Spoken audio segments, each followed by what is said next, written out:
آپ کرسی پہ تشریف رکھیے۔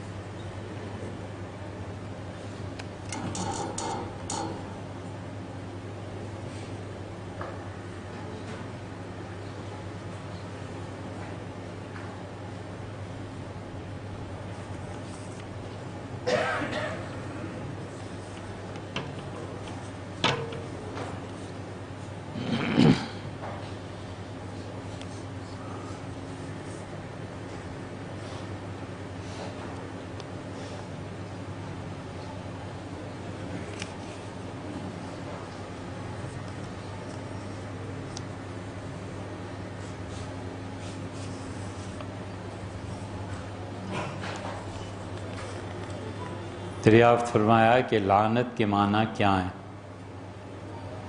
اگر یہ ہم صحیح پڑھ رہے ہیں تو کہ آپ نے جو لفظ لکھا ہے معلوم نہیں کیا لکھا ہے، اور قرینہ اس کا یہ ہے کہ اس کے بعد جو آپ نے لکھا ہے نا کہ اللہ کی لعنت کی اعمال کی، اللہ کی لعنت کن اعمال کی وجہ سے ہوتی ہے، اس میں لعنت کا لفظ درست لکھا ہے، اور پہلا جو آپ نے لکھا ہے یہ پتہ نہیں کون سی اردو، بہرحال نہیں۔ لعنت کا مطلب یہ ہے کہ اللہ کی رحمت سے محرومی، اس پہ غالباً تفصیل سے ہم نے ابھی کسی جمعے میں بیان کر دیا تھا۔ اس کے معنی یہ ہیں کہ کسی کے متعلق یہ بد دعا دینا کہ اللہ تعالیٰ تمہیں ہمیشہ کے لیے اپنی رحمت سے محروم کر دے، لعنت کا مطلب یہ۔ اس لیے یہ بد دعا، لعنت کسی بھی شخص پہ نہیں کی جا سکتی، چاہے مسلمان ہو چاہے کافر ہو۔ کافر پہ بھی لعنت نہیں کی جا سکتی۔ مثلا کوئی آدمی ایک زندہ کافر کے متعلق کہتا ہے کہ اللہ کی لعنت ہو تجھ پہ، تو یہ ہندو، سکھ، عیسائی، یہودی کسی کو نہیں کہا جا سکتا۔ اس کا مطلب ہے کہ میں بد دعا دے رہا ہے کہ اللہ تعالیٰ تمہیں اسلام سے بھی محروم رکھے۔ لعنت کا تو یہ مطلب ہوا نا۔ تو اس لیے شرعاً کافر پہ بھی لعنت جائز دیں، فرد متعین کر کے۔ البتہ یہ کہنا کہ ظالموں پہ اللہ کی لعنت ہو، جھوٹوں پہ اللہ کی لعنت ہو، تو یہ ٹھیک ہے۔ پھر وہ اس کے اگر بد دعا قبول ہو جائے تو ہر جھوٹا اپنے اپنے حصے کے حساب سے لعنت پائے گا، ہر ظالم اپنے اپنے حصے کو گھر پر بیٹھے پہنچے گا اس سے، تو وہ جائز۔ اس لیے حضور اقدس صلی اللہ علیہ وسلم ہمیشہ بڑی شدت سے منع فرماتے رہے کہ لعنت نہیں بھیجنی کسی پہ بھی۔ حضرت ابوبکر رضی اللہ عنہ کی زبان مبارک سے ایسا جملہ نکل گیا تھا تو آپ نے فرمایا صدیق لا یکون لعانا، صدیق یہ مرتبہ اور تم لعنت بھیج رہے ہو، مطلب یہ کہ بالکل ایسی بات نہیں کرتے۔ حضرت عائشہ رضی اللہ عنہ کے چوری ہو گئی تھی تو ایک چور پہ انہوں نے اس پہ لعنت کی، تو رسول اللہ صلی اللہ علیہ وسلم عائشہ تمہارا دل چاہے تو کرو، مگر تمہیں اتنا پتہ ہونا چاہیے کہ اس چوری کی جو سزا اس سے قیامت میں ملنی تھی نا، وہ تمہاری اس لعنت بھیجنے کی وجہ سے اس کی کم ہو گئی ہے اب سزا۔ اللہ نے تو انصاف کرنا ہی ہے نا۔ تو اس لیے لعنت کبھی بھی غلطی سے بھی یہ لفظ زبان پہ نہیں آنا چاہیے، والعیاذ باللہ۔ رہ گئی یہ بات کہ اللہ کی لعنت کن اعمال کی وجہ سے ہوتی ہے۔ بہت سے اعمال ہیں۔ سود کے نظام کو جاری رکھنا، اللہ کی لعنت ہوتی ہے۔ قرآن نے کتنوں پہ لعنت کی ہے۔ اللہ نے فرمایا کہ الا لعنت اللہ علی الظالمین، اور لوگوں اللہ کی لعنت پڑی ظالموں پہ۔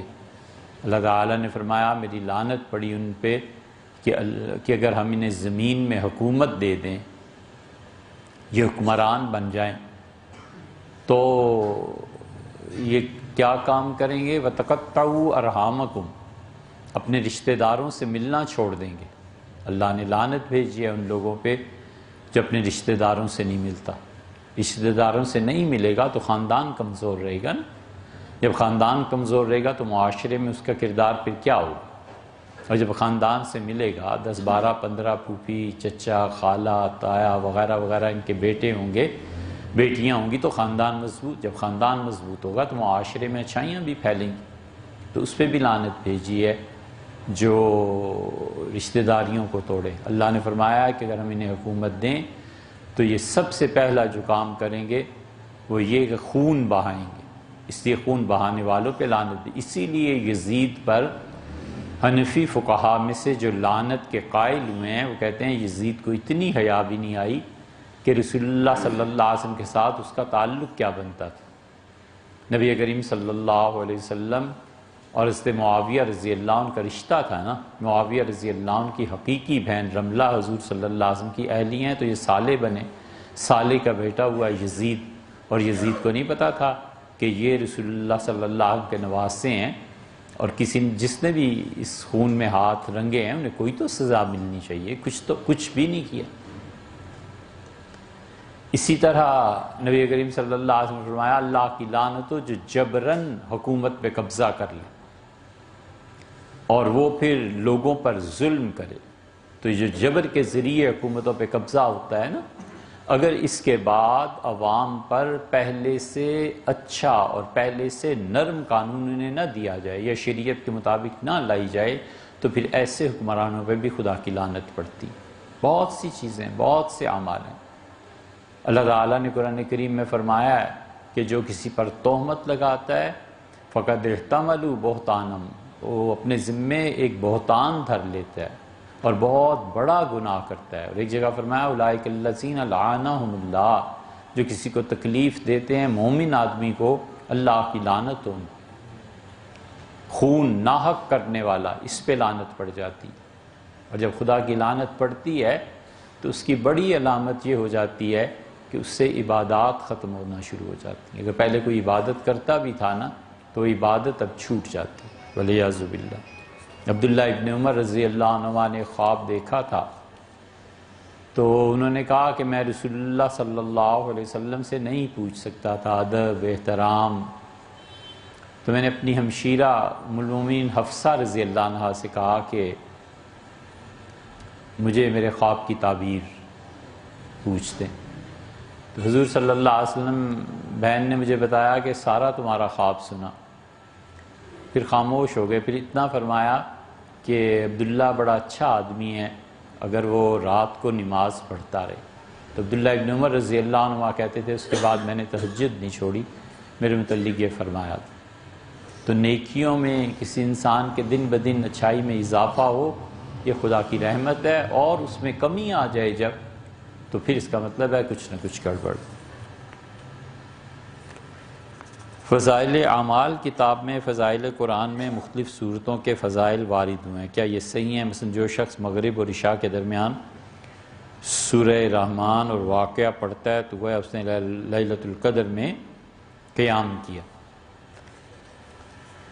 دیکھیے قرآن کریم کی صورتوں کے جو فضائل ہیں نا، یہ بہت بڑے بڑے مفسرین نے بھی جو ذکر کیے ہیں، بالعموم یہ جھوٹ ہے، بالعموم عام طور کسی چھوٹی سی آیت پہ کسی قرآن کریم کے اتنے بڑے اجر اور ثواب کی توقع دلانا، یہ پڑھ لو تو یہ ہو جائے، یہ پڑھ لو تو یہ ہو جائے، بالعموم ایسی روایات جھوٹی ہیں۔ اسی لیے جو ان روایات کو زیادہ بیان کرتے تھے تو ان سے جب پوچھا گیا کہ جھوٹ کیوں بولتے ہو، حضور صلی اللہ علیہ وسلم نے تو ایسی بات نہیں کہی، تو انہوں نے کہا میں نے جب دیکھا کہ لوگ قرآن کی تلاوت سے غافل ہو گئے ہیں تو میں نے لوگوں کو ترغیب دلانے کے لیے ایسی چیزوں کے لیے احادیث گھڑنا شروع کی تاکہ اس جھوٹ کے ذریعے ہی صحیح لیکن لوگ قرآن کی طرف آ جائیں۔ ایک بات تو اصولی یہ رہ گئی۔ دوسری بات کہ قرآن کریم کی مطلقاً کسی بھی صورت کے متعلق حضور صلی اللہ علیہ وسلم نے فرمایا جو صحیح روایات سے چیزیں ثابت ہیں بالکل صحیح ہیں۔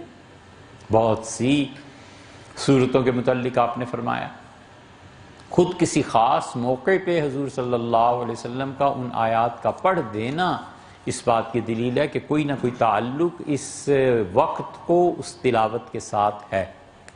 مثلا یہ فرمایا، صحیح احادیث میں آتا ہے کہ رات کو سونے سے پہلے سورہ بقرہ کا آخری رکوع پڑھا جائے یا 2 آیات پڑھی جائے، آمن الرسول بما انزل الیہ من ربہ والمؤمنون، اور آپ نے فرمایا جو یہ 2 آیتیں پڑھتا ہے کفاتہ، اس کی پوری رات کی عبادت کے لیے یہ 2 آیات کافی۔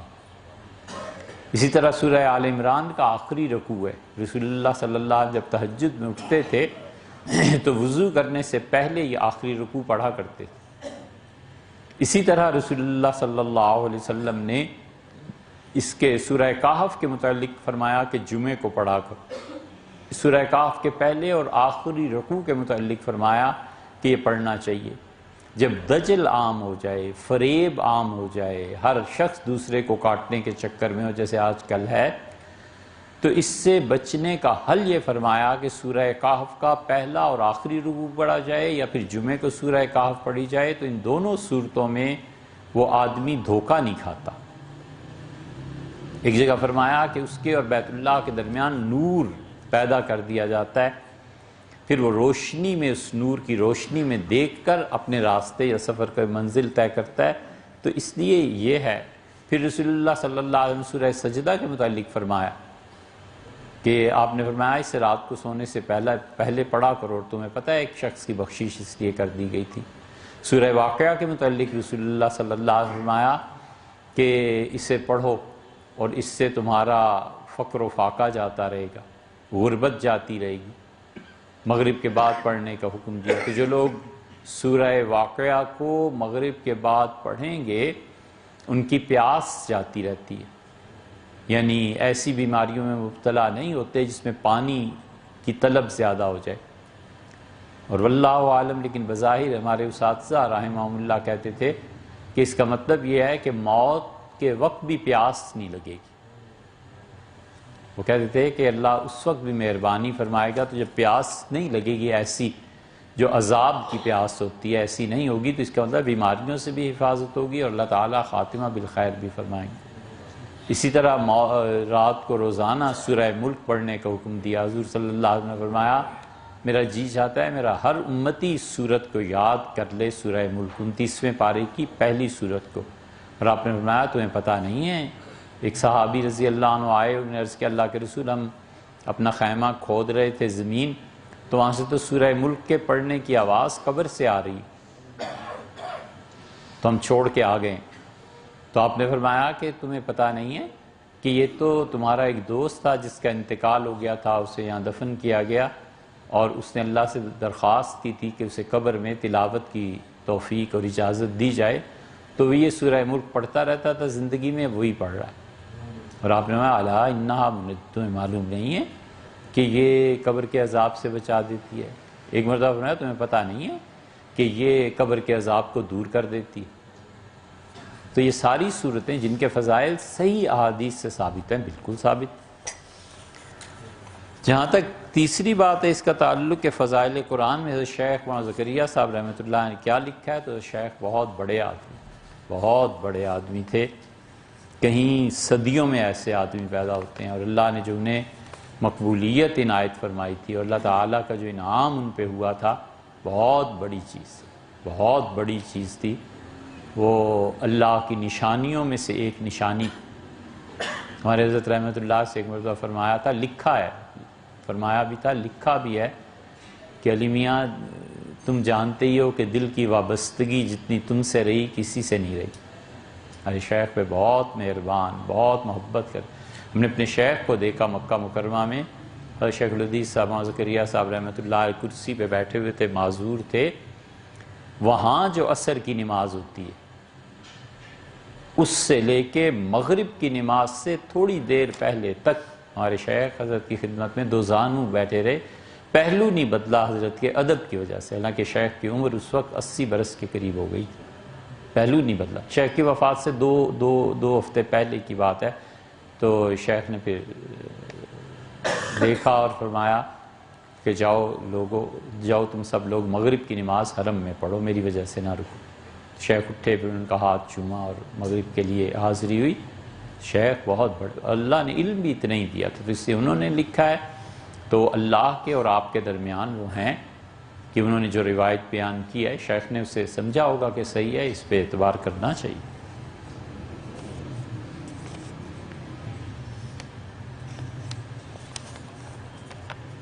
ظہر اور عصر کی نمازوں میں خاموش تلاوت کیوں ہے، اور یہ کب سے فرض ہوئی، اور اس میں کیا مصلحت ہے؟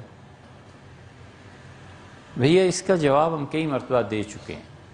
حجت اللہ البالغہ کی جو تشریح ہے نا، اس میں بھی ہم نے یہ کہا ہے۔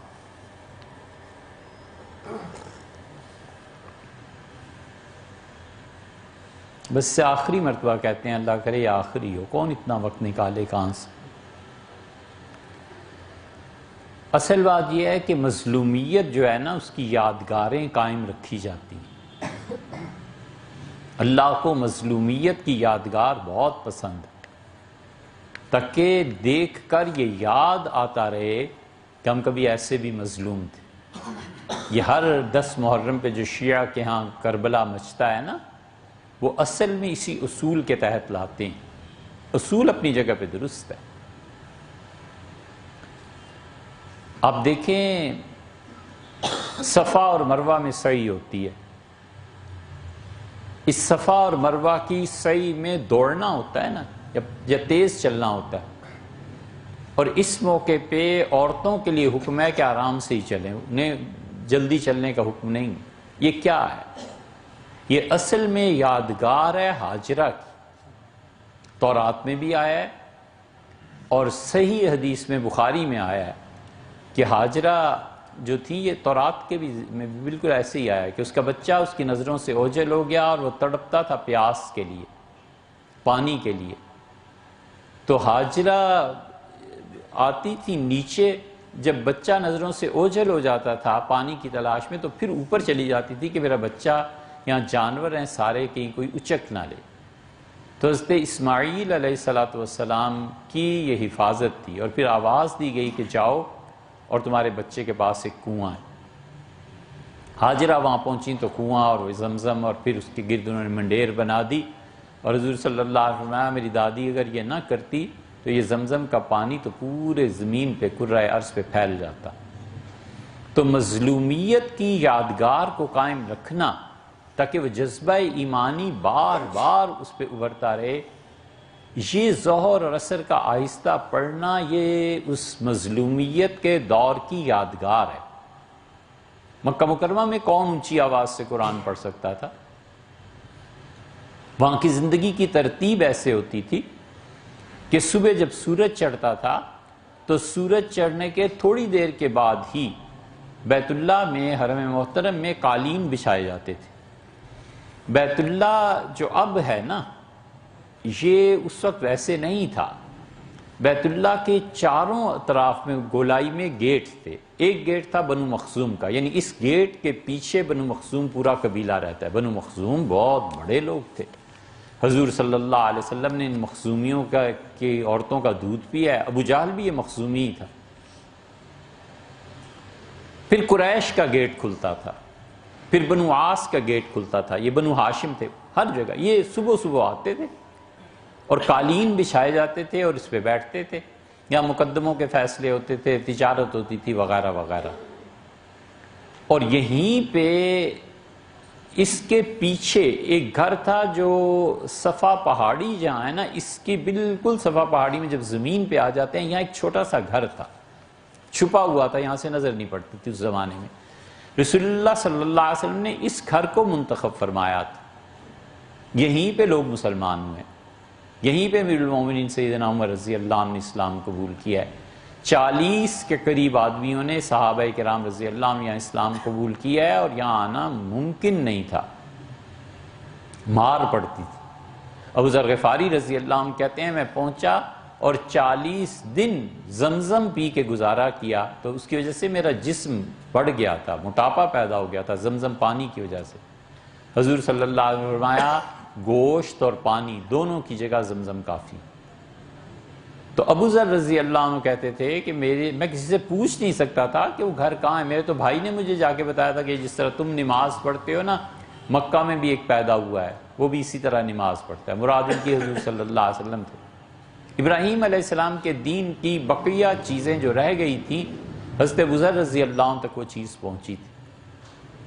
سیدنا علی رضی اللہ عنہ ایک دن ابو ذر کو پہچانا رضی اللہ عنہ اور کہا کس کام سے آئے ہو؟ تو انہوں نے بتایا، فرمایا اچھا میرے ساتھ چلو، گھر رکھا انہیں۔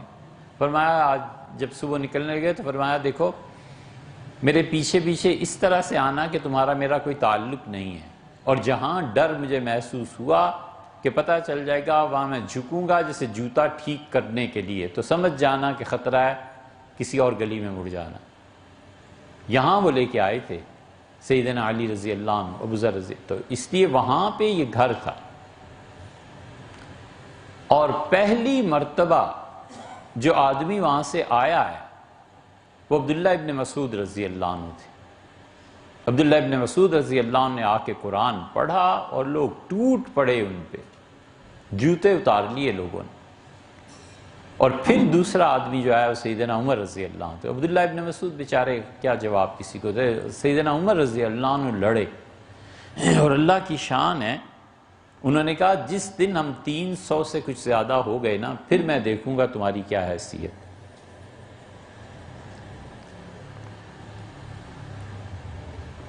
چنانچہ بدر میں وہ ہو گئے تھے۔ سیدنا عمر رضی اللہ عنہ کو اگر عاص بن وائل سہمی پناہ نہ دیتا، ختم کر دیتے وہ۔ عاص بن وائل سہمی جو تھا یہ دادا تھا عبداللہ بن عمر بن العاص رضی اللہ عنہ کا، اور عاص بن وائل سخت حضور صلی اللہ علیہ وسلم کا دشمن تھا، گالیاں ولیعذ باللہ اور مار سب، لیکن سیدنا عمر رضی اللہ عنہ کے والد سے اس کے بڑے گہرے تعلق، تو اسے کہا اس کو کچھ نہ کہنا بچے کو، یہ میرا آدمی۔ بہرحال تو وہاں کوئی تصور ہی نہیں تھا کہ قرآن پڑھا جائے۔ زندگی وہاں کی یہ تھی کہ صبح آتے تھے، مقدمہ تجارت یہ وہ، اور جب سورج چڑھتا اور ریت تپتی تھی تو یہ اٹھ کے اپنے اپنے گھروں کو چلے جاتے تھے، کھانا کھاتے تھے، سوتے تھے، اور ٹھیک سورج کے زوال کے بعد آ جاتے تھے جو ہمارے لیے ظہر کا وقت ہے، اور پھر سورج ڈوبنے سے پہلے پھر اپنے گھروں کو چلے جاتے تھے۔ سورج ڈوبنے کے بعد گھر میں ہی کھانا کھایا، آرام کیا، اور صبح صبح اٹھ کے، یہ زندگی کی ترتیب تھی۔ اس ترتیب میں جو ظہر اور عصر کی نمازیں آتی تھی نا، یہ تو کوئی اونچی آواز میں پڑھ ہی نہیں سکتا تھا، اور مغرب، عشاء اور فجر یہ تینوں نمازیں رسول اللہ صلی اللہ علیہ وسلم اونچی آواز میں پڑھاتے تھے۔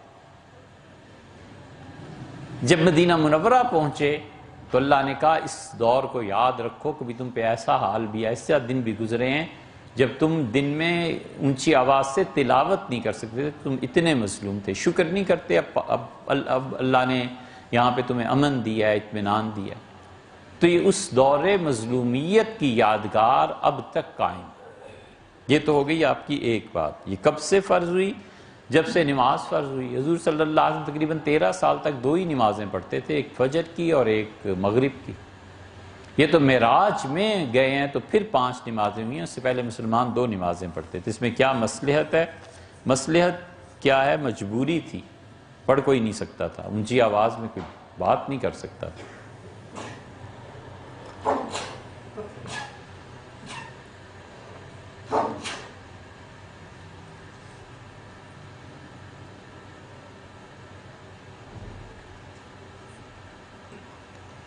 یہ احساس کیسے پیدا کیا جائے کہ میرا رب اس وقت میری طرف متوجہ ہے؟ بھیا بہت آسان ہے، اس میں کیا ہے؟ آدمی جس راہ سے اللہ کی طرف جاتا ہے نا، اللہ بھی اسی راہ سے بندے کی طرف آتا ہے، سیدھی سی بات۔ خرچ کرتے رہو، اللہ اسی راہ سے تمہیں بھی ملے گا، آ کے دے گا بھی، خوش بھی ہوگا۔ عبادت کرتے رہیے، عبادت کرتے رہیں گے تو عبادت کی راہ سے آپ جا رہے ہیں نا، وہ ثواب کی راہ سے آپ تک پہنچے گا، جو راہ آپ اختیار کریں۔ اور اگر کوئی آدمی جتنا وقت اللہ کی طرف متوجہ رہتا ہے نا، اتنا ہی وقت خدا اس کی طرف بھی متوجہ رہتا ہے، خاص رحمت کے ساتھ۔ دیکھیے، ہر آدمی کے ذہن میں ایک مرکزی خیال ہوتا ہے، وہ خیال چھایا رہتا ہے، کبھی محبت ہوئی ہو تو پھر پتہ چلے کہ کیا ہوتا ہے۔ وہ محبوب یا محبوبہ 24 گھنٹے اعصاب پہ سوار رہتی، صبح آنکھ دیر سے کھلتی ہے، ہیں جی، یہ چاہتے ہیں کہ تجربے کی تصدیق کریں، تو ہوتا یہی ہے کہ آدمی آنکھیں بعد میں کھولتا ہے، پہلا دھیان ادھر ہی جاتا ہے۔ بچوں سے محبت ہوتی ہے تو پہلا دھیان صبح اٹھتے ہی ادھر جاتا ہے کہ بیٹے کا کیا، بیٹی سکول جا رہی نہیں، کیا ہو گیا، اس کا کیا، اس کا کیا۔ مال سے محبت ہوتی ہے تو فوراً گھڑی پہ نگاہ، 9 بجے بینک کھل گیا ہے، یار چیک کرو اکاؤنٹ میں کتنے پیسے آئیں۔ ہر آدمی کا اپنا مرکزی خیال اس کا کیا ہے؟ مرکزی خیال اگر اللہ ہے نا تو پھر وہ کہتا ہے وَسَبِّحْ بِحَمْدِ رَبِّكَ حِینَ تَقُومُ، اور جب تم اپنے بستر سے اٹھو تو سب سے پہلے سبحان اللہ و بحمدہ کہو، مجھے یاد کرو، میری تسبیح بیان کرو، اور تسبیح نہیں صرف، اس میں رچی بسی ہونی چاہیے میری حمد بھی۔ تو کیوں نہیں اللہ کو یاد کرے گا؟ فرمایا آنکھ کھلے جب تو یہ کہو بستر پر لیٹے ہوئی کہ الحمدللہ الذی احیانی بعد ما اماتنی والیہ النشور، اللہ تیرا شکر ہے اس نے ایک موت کے بعد مجھے زندگی دی، نیا دن دیا اللہ نے کام کرنے کو، اللہ مجھے آپ ہی کی طرف آنا ہے۔ تو مرکزی خیال انسان کا کیا ہے؟ سارا دن وہ کیا سوچتا ہے؟ بس اتنی بات۔ اگر آدمی کا مرکزی خیال اللہ ہے نا تو پھر اللہ بھی 24 گھنٹے اسی کے ساتھ رہتا ہے۔ کل یومن ہوا فی شان، اللہ نے کہا ہر دن ہمیں نیا کام ہوتا ہے۔ جتنی مشکل یہ بات ہے نا کہ اللہ کیا ہے، اتنی مشکل بات ہے کہ انسان کیا ہے۔ یہ آسان نہیں ہے۔ آدمی جس حیثیت جس راہ سے اللہ کی طرف جاتا ہے، اللہ بھی اسی راہ سے آتا ہے۔ اللہ مہربانی کرتا ہے اور اللہ اپنے بندوں کی طرف آتا ہے۔ اس بندے کی بدبختی کا کیا علاج ہے کہ اس نے اپنے برتن پیالے کو ہی الٹا رکھا ہوا ہے۔ وہ نہیں کہتا کہ رات کے آخری حصے میں آتا ہوں اس آسمان پہ جسے تم دیکھتے ہو، اور میں کہتا ہوں حل من سائل، تم میں سے کوئی مانگنے والا ہے ہم دینے آئے ہیں، حل من مستقرض، تم میں سے کوئی ہے جو قرض ادا کرنا چاہے اور ہم اس کی مدد کریں، حل من مستغفر، تم میں سے کوئی ہے جو چاہے کہ ہم اسے معاف کر دیں تو ہم معاف کر دیں۔ اور ہماری اکثریت یہ کہتی ہے کہ آپ آئیں نہ آئیں مجھے کوئی فرق نہیں پڑتا، میں نے تو سونا ہوتا ہے اس وقت، میں کیوں اس وقت اٹھوں؟ یہ کیا ہے؟ اس کی جانب سے جواب کن صورتوں میں ملتا ہے، وہ صورتیں کیا کہنے یار، کیا کہنے، ان کی طرف سے جواب آتا ہے۔ کوئی ایک صورت ہے؟ اگر دنیا میں آبادی 2 ارب ہے، 6 ارب ہے نا، تو 6 ارب طریقے سے بھی زیادہ اس کے پاس ہیں کہ جواب کیسے دینا۔ بالکل جواب آتا ہے۔ یہ کیسے ممکن ہے کہ ایک چیز کو وہ خود کہے مجھ سے مانگو، اور جب بندہ مانگے تو کہ میں نہیں دیتا؟ آپ نے خود ہی تو کہا ہے مانگو، اب مانگ رہا ہوں تو آپ دے دیں۔ مثلا اس نے خود کہا ہے، یہ اتنی زبردست حدیث ہے کہ بڑے بڑے محدثین اس حدیث کو جب سنتے اور سناتے تھے نا دوزانو ہو کے بیٹھ جاتے تھے اللہ کے ادب کی وجہ سے۔ حضور صلی اللہ علیہ وسلم، اللہ نے مجھ سے کہا، اللہ نے فرمایا آپ جب جائیں تو میری مخلوق کو کہیے گا کلکم ضال الا من ہدیت، لوگو تم سب کے سب گمراہ ہو سوائے اس کے جنہیں میں ہدایت دوں، فاستہدونی، مجھ سے ہدایت مانگا کرو، سیدھی راہ میں دوں گا۔ لوگو تم سب کے سب ننگے ہو سوائے اس کے جسے میں کپڑا پہنا دوں، مجھ سے مانگا کرو میں تمہیں پہننے کو دوں گا۔ لوگو تم سب کے سب بھوکے ہو مجھ سے مانگو میں تمہیں کھانے کو دوں گا۔ اور لوگو تم سب کے سب ایک ایسے میدان میں جمع ہو جاؤ جس میں انسان اور جن ساری کائنات آ جائے، اور تم سب مجھ سے وہ مانگو جو تمہارا دل چاہتا ہے اور میں دے دوں تمہیں، تو اس کے بعد تم میرے خزانوں کی کیا پوچھتے ہو؟ اس میں اتنی بھی کمی نہیں آئے گی جتنے تم سمندر میں سوئی کو ڈبو کے نکالو، پھر دیکھو کتنا پانی کم ہوا ہے۔ یہ ہے حدیث، بڑی طویل حدیث ہے، اس کا کچھ حصہ یہ، تو اس لیے آپ بے فکر رہیے۔ مسئلہ اپنا ہے، مسئلہ اپنا ہے کہ میں کیا کر رہا ہوں، جواب آنا ہی آنا ہے، جو کر رہا ہے اس کے مطابق۔ ظلم کر رہا ہے نا تو لعنت کی صورت میں جواب آ جائے گا نا، ایک دن لعنت پڑے گی۔ جھوٹ بولتا ہے نا، ایک دن آ جائے گا جواب لعنت کی صورت میں۔ ظلم کرتا ہے، ایک دن خدا پٹخا کے مارے گا، اور خدا ان کے سامنے ذلیل کرے گا جن پر اس نے ظلم کیا تھا۔ تو یہ جواب ہی ہے نا، اور کیا ہے؟ یہ سب جواب ایسے ہی ہوتے ہیں۔ خواب میں جواب آ جاتا ہے، مہربانی کرتا ہے، بتا دیتا ہے یہ ہونے والا ہے۔ حضرت رسالت میں آپ صلی اللہ علیہ وسلم تشریف فرما تھے، تو ایک عورت آئی،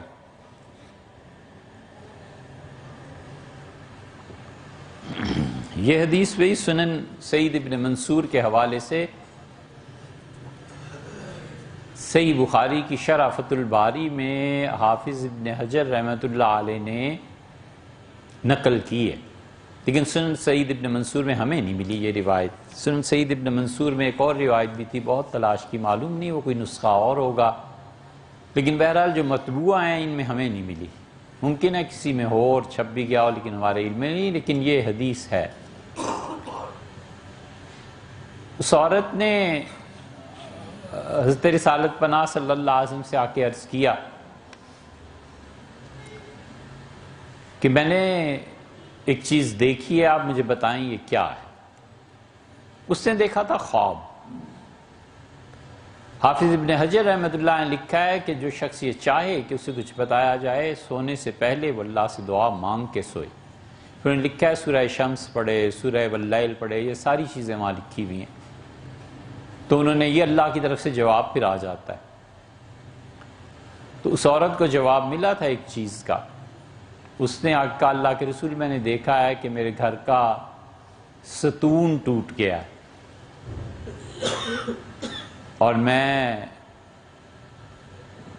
شوہر میرا تاجر ہے، تجارت پہ گیا ہوا ہے اور مجھے اس حال میں چھوڑ کے گیا ہے کہ میری بچے کی ولادت کبھی بھی ہو سکتی ہے، اور میں نے دیکھا ستون ٹوٹ گیا ہے اور میں نے دیکھا کہ میرا بچہ لڑکا پیدا ہوا ہے اور وہ اس کی آنکھیں جو ہیں ان میں نقص ہے، اس کی آنکھیں ٹھیک نہیں ہیں۔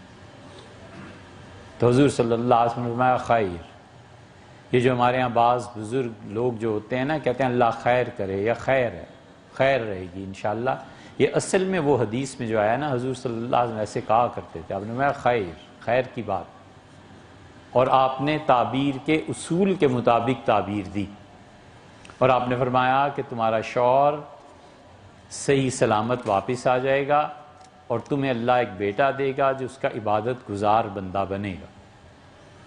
تعبیر کا اصول یہ ہے کہ بالکل اس کے برعکس اسے پلٹا دیا جائے۔ اسی لیے رسول اللہ صلی اللہ علیہ وسلم نے فرمایا کہ کبھی کسی سے تعبیر نہ پوچھو سوائے اس کے جو نہایت عقل مند ہو یا تمہارا بڑا گہرا دوست ہو۔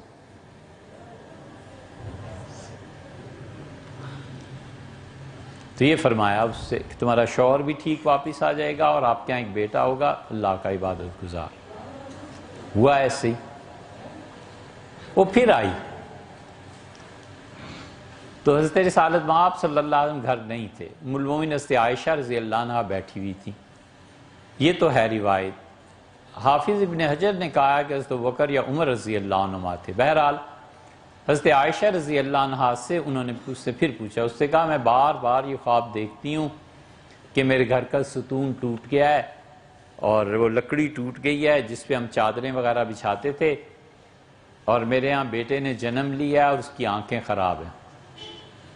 تو انہوں نے کہا اس کا مطلب تو یہ ہے کہ تمہارا شوہر مر جائے گا اور تمہارا بیٹا نہایت گناہگار ہوگا۔ وہ رو پڑی، چلی گئی۔ تو حضور صلی اللہ علیہ وسلم تشریف لائے، حضرت عائشہ رضی اللہ عنہا کو فرمایا، اس پہ فرمایا ایسے نہیں کرتے، ایسے تعبیر نہیں دیا کرتے، تم نے کیوں نہیں اسے وہ تعبیر دی جو میں نے دی تھی۔ اور ہوا یہی کہ اس کے شوہر کا بھی انتقال ہو گیا، تجارت میں گیا ہوا تھا، اور بیٹا بھی ایسے ہی۔ اس لیے یہ جو خواب ہوتے ہیں نا، یہ اللہ کی طرف سے یہ جواب ہی ہوتا ہے، بہت سے لوگوں کے لیے دکھایا جاتا ہے کہ یہ کیا ہے۔ سیدنا حسین ابن علی رضی اللہ عنہما جب گئے ہیں کربلا تو اس سے پہلی رات کو جب مدینہ منورہ میں سوئے تو وہ پھر صبح اٹھ کے اپنے نانا حضور صلی اللہ علیہ وسلم کی قبر مبارک پہ حاضر ہوئے اور بڑے اہتمام سے۔ تو کسی نے پوچھا تو کہا کہ مجھے نانا خواب میں ملے تھے اور مجھ سے فرمایا تھا کہ آخری مرتبہ مجھ سے مل کے جاؤ، پھر میری تمہاری ملاقات اس میں نہیں ہوگی، یعنی تمہارا یہ مطلب یہ تھا، اس کا خلاصہ یہ کہ تم کہیں اور دفن کیے جاؤ گے، میں یہی ہوں، تو میں اس لیے نانا سے ملنے آیا تھا۔ بہت چیز حضرت عمر رضی اللہ عنہ کو کتنے ہی خواب ہیں، اللہ نے رہنمائی کی کہ یہ کرو، یہ نہ کرو، یہ کرو، یہ نہ کرو۔ یہ وحی بھی تو اللہ کی طرف سے جواب ہی ہے، الہام بھی تو اللہ کی طرف سے جواب ہی ہے۔ کبھی کبھی کوئی آدمی اچانک آواز سنتا ہے اور دینے والا کوئی نہیں ہوتا، دیکھتا رہتا ہے کہ یہ آواز کس کی ہے، کچھ پتہ نہیں، یہ اللہ کی طرف سے جواب ہی ہے اور کیا ہے۔ یہ بچیوں کو زندہ درگور کر دیتے تھے نا، رسول اللہ صلی اللہ علیہ وسلم کی والدہ ماجدہ حضرت آمنہ، مدینہ منورہ میں ان کا قبیلہ بنو زہرہ، یہ سب لوگ درگور کرتے، اس پہ ہم نے تفصیل سے بدھ کے دن بات کی ہے۔ اس میں سے ایک چیز یہ ہے کہ جب ان کے ہاں سودا بیٹی پیدا ہوئی، حضرت آمنہ کے والد تھے وہب، اور وہب کی جو پھوپھی تھی، وہب کے والد کی بہن، یہ نسب ہے ان کا۔ تو ہوا یہ کہ وہ جب بچی پیدا ہوئی نا تو اس نے نوکر کو دے دیا کہ جاؤ اسے دفن کراؤ، وہ بچی تھی ظاہر ہے چند گھنٹوں کی، اس نے بچی کو لٹایا تو وہ رونے لگی، اس سے قبر کھودی گڑھا، تو اسے آواز آئی کہ اس بچی کو نہ دفن کرو، اس نے ادھر ادھر دیکھا کوئی بھی نہیں تھا، تو یہ آواز جواب ہی ہوتا ہے اللہ کی طرف سے۔ یہ بعض بچے جب بڑے ہو رہے ہوتے ہیں نا 6 7 8 10 سال کی عمر میں، تو ان کے گھر والے سنتے ہیں کسی آواز کو، تو وہ آواز حقیقت میں فرشتوں کی جانب سے ہوتی ہے۔ قرآن کریم میں بھی آیا ہے کہ مریم کھڑی ہوئی عبادت کے لیے، فنادت الملائکہ، ہمارے فرشتوں نے اسے بتایا کہ مریم اللہ نے تمہیں چن لیا، یہ جواب ہی تو ہیں۔ تو اس نے پھر دفن کرنا چاہا، پھر اس نے سودا کو اٹھا کے اس کے والد کو دے دیا کہ آپ کی بچی کو تو میں درگور کر رہا تھا، یہ پتہ نہیں کون کہتا ہے کہ اس کو نہ کچھ کر۔ اس کا مطلب ہے میری بیٹی میں کوئی غیر معمولی بات ہوگی۔ وہ بچی جب بڑی ہوئی نا تو وہ سودا اس کا نام تھا، وہ کاہنہ ہو گئی، اسے غیب سے چیزیں آتی تھی، وہ کسی کے متعلق کوئی بات کہہ دیتی تھی وہ ہو جاتا تھا، وہ اللہ کا ایک نظام تھا، بس ایسے جواب آتے ہیں۔ اس نے ایک دن کہا کہ اس قبیلے کی ساری لڑکیوں کو جن کی شادی نہیں ہوئی، ان بچیوں کو میرے پاس لاؤ۔ پورا قبیلہ معتقد تھا، ایک ایک کر کے انہوں نے ان بچیوں کو گزارا، تو دیکھتی رہی، جب آمنہ آئی ہیں تو اس نے ہاتھ رکھ دیا، اس سے کہا تم بیٹھو، اور اس کا آمنہ یا تو تم لوگوں کو ڈرانے والی ہوگی، یا پھر تم سے جو بچہ پیدا ہوگا نا یہ لوگوں کو ڈرائے گا جہنم سے۔ یہ جہنم کا لفظ پہلی مرتبہ غالباً اس نے استعمال کیا ہے، عرب اس سے پہلے نہیں جانتے تھے کہ جہنم کیا چیز۔ تو آمنہ کے یہاں حضور صلی اللہ علیہ وسلم پیدا ہوئے، اور پھر انہوں نے ظاہر ہے کہ ڈرایا ہے لوگوں کو اللہ سے اور جہنم اور ان چیزوں سے۔ تو غیب سے کئی طرح جواب آتے ہیں۔ اس طرح بھی جواب آتا ہے کہ آپ گھر سے نکلے صبح اور کسی نے کوئی فکرہ کہہ دیا، وہ در حقیقت آپ ہی کے کسی سوال کا جواب، بندہ بعد میں سوچتا ہے کہ اس نے کیوں کہا، پھر احساس ہوتا ہے کہ یار اللہ نے اس کی زبان پہ میرے سوال کا جواب جاری کر دیا۔ سید سلیمان ندوی رحمۃ اللہ نے لکھا ہے، سید سلیمان ندوی رحمۃ اللہ کیا، میں صبح اٹھتا ہوں تو کبھی کبھی ایسے ہوتا ہے کہ کوئی شعر میری زبان پہ بے اختیار جاری رہتا ہے، پھر میں غور کرتا ہوں تو مجھے اندازہ ہوتا ہے کہ اچھا یہ بات اب پیش آئی۔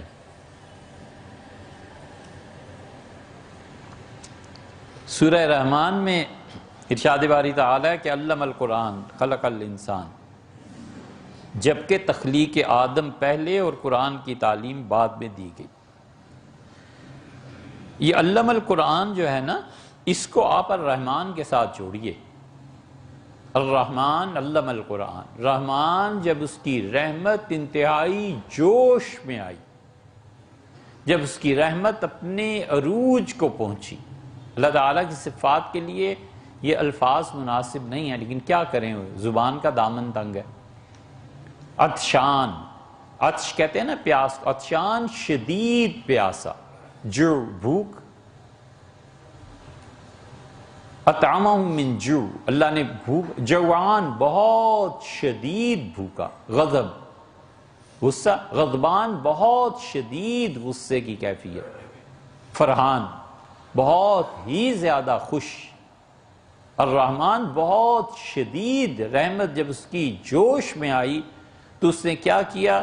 علم القرآن، قرآن کی تعلیم لوگوں کے نصیب میں لکھی کہ اچھا اس کو ہماری کتابوں کی تعلیم ملے گی۔ قرآن کے ایک معنی اس قرآن کے بھی ہیں اور قرآن کے دوسرے معنی یہاں پر تورات، انجیل، زبور کے بھی ہیں کہ یہ میری مخلوق میں وہ ہیں جن کو انبیاء علیہ السلام کے ذریعے میرا پیغام ملے گا، چاہے وہ تورات ہے، زبور ہے، انبیاء علیہ السلام کے صحائف ہیں، قرآن ہے، لیکن وہی ان لوگوں کے نصیب میں۔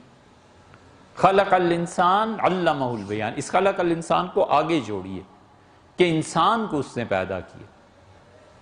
اللہ تعالی شانہ کے بعد اس کائنات میں اس کا سب سے بڑا شاہکار انسان ہی ہے، اس سے بہتر چیز کوئی نہیں ہے، اس سے افضل چیز کوئی نہیں ہے، اس سے زیادہ محبوب اللہ کو نہیں کوئی۔ سورج، چاند، ستارے، زمین، سمندر سب اللہ نے انسان کے لیے بنائے ہیں، اسے کسی کے لیے نہیں بنایا، اسے اپنے لیے بنایا، اور بنا کے اس کے سارے وجود میں جو کمال کی چیز رکھی ہے علمہ البیان، اسے بولنا سکھایا۔ اسی لیے رسول اللہ صلی اللہ علیہ وسلم سے معاذ رضی اللہ عنہ نے دریافت کیا تھا کہ اللہ کے رسول زبان کا بھی کوئی جنت جہنم کے معاملے میں؟ تو آپ نے سر پکڑ لیا اور آپ نے کہا ہائے معاذ، تیری ماں تجھے گم کرے، تیری ماں تجھے روئے، تم اتنی ہلکی بات کہتے ہو، اور زبان پکڑ کے فرمایا کہ لوگوں کو جہنم کے نچلے طبقے تک یہی تو پہنچائے گی۔ اس لیے اس کو آیات کو آپ ایسے جوڑیں گے تو سارا حل ہو جائے گا انشاءاللہ۔